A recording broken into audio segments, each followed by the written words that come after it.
ہم کیونکہ اتنے کنفیوز ہیں خود اپنے آپ کے بارے میں کہ ہمارے ارد گرد کے جو لوگ بھی جو فیصلہ کرتے ہیں ہم کہتے ہیں یہ غلط ہوگا. اکثر والدین کو میں کہتا ہوں یہ تو اپنے بچے کو کیوں روک رہے ہو؟ نہیں انہوں نہیں پتہ. میں نے کہا آپ اس کو پتہ کیوں کہہ رہے ہیں کہ انہوں نہیں پتہ؟ میں کہا کیونکہ آپ سمجھتے ہیں کہ آپ کو نہیں پتہ. میری تربیت میں ایسے کون سے کوئی وہ خاص چیز ہے جو اس کو پتہ چل گیا ہوگا.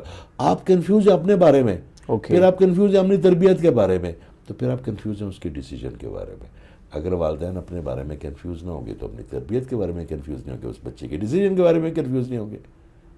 بڑی بات ہے یہ جو آپ نے کی ہے. ٹھیک ہے, سمجھ آ ایک تو یہ ہے کہ اپنی کنفیوژن ختم کرے, اپنے بچوں پہ اعتبار کریں, ان کی چوائسیز پہ اعتبار کریں. ضروری نہیں کہ وہ ہر چیز اپنے لیے غلط چنیں گے, بہت بہتر چنیں گے اور کچھ چیزوں میں ہم سے زیادہ سمجھدار ہیں وہ. ایک دوسری بات ہے کہ معاف کرنا. جب میرے پاس کوئی بھی پیشنٹ آتا ہے نا, ہو رہا ہیلنگ آن لائن پہ تو جو پہلا کام یہ میں کرتا ہوں انٹروڈکشن کے بعد, میں اسے کہتا ہوں کہ معاف کرو سب کو. اچھا وہ ایک پروسیس ہے, اس سے گزرتے ہوئے نا کبھی کبھی یوں لگتا ہے اس بندے کی کہ اس کی جان پھنس گئی ہے اس کرتے میں, نکل ہی نہیں رہی. وہ معافی اتنی, وہ بچیاں خاص کر وہ روتی ہیں, میں نے نکالو.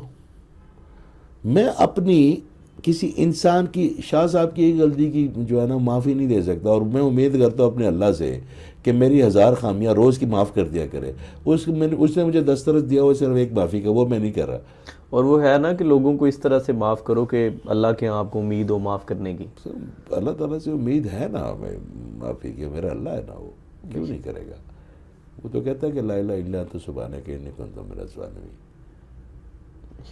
آپ حضرت آدم علیہ السلام کی دعا پڑھ لیں, جنہوں نے اللہ کی ڈائریکٹ سے وہ نافرمانی کی ہے, اللہ نے ان کو معاف کر دیا. یار میں اور آپ کس ہمیں ابھی اپنے آپ کو گلٹ لے کے بیٹھے ہوئے ہیں وہ اپنے اللہ کے. اور دوسری بات, آپ دوسری کوئی بات کر رہے تھے اس جی, ایک یہی میں کہہ رہا تھا کہ ہم کنفیوز ہیں. دوسری بات یہ ہے کہ ہم نے معافی کو سخت بنا دیا, کیونکہ ہمیں کہیں معافی نہیں ملی تو ہم نے معاف نہیں کیا. تو سب سے پہلے تو اپنے معاشرے میں پارڈنس معافی کو لے کے آئے. چھوٹی چھوٹی بات ہے.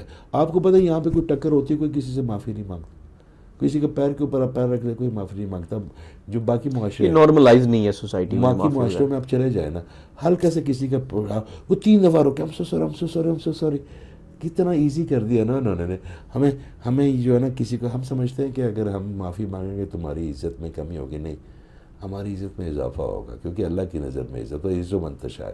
میں تو اکثر ایک بات ہے, وہ تو ذل و منتشا نہیں ہے, وہ ہم مانگتے ہیں اس سے تو دیتا ہے. میرا اللہ تعالیٰ کی جس کے پاس اتنی عزت ہے وہ کیوں بے عزت کرے گا. وہ جب وہ تو عز و منتشا ہے, وہ تو ذل و منتشا ہے, وہ ہم مانگتے ہیں تو وہ دیتا, نہیں تو وہ تو ہمیشہ دینے والا, جو جس کے پاس ہے وہی دے گا نا. تو میرے اللہ تعالیٰ سے زیادہ عزت کس کے پاس ہے, کس کے پاس ہے, تو وہ تو عزت ہی بانٹے گا, مانگنے والے تو بنے. تو ہم نے آسانی نہیں کی اس لفظ پہ. میرا خیال ہے کہ اس کو آسان کر دیں, پارڈن کو, ہماری 90% پرابلم ٹھیک ہو جائے گی. اپنے آپ کو بھی معاف کرے اور لوگوں کو بھی معاف کرے.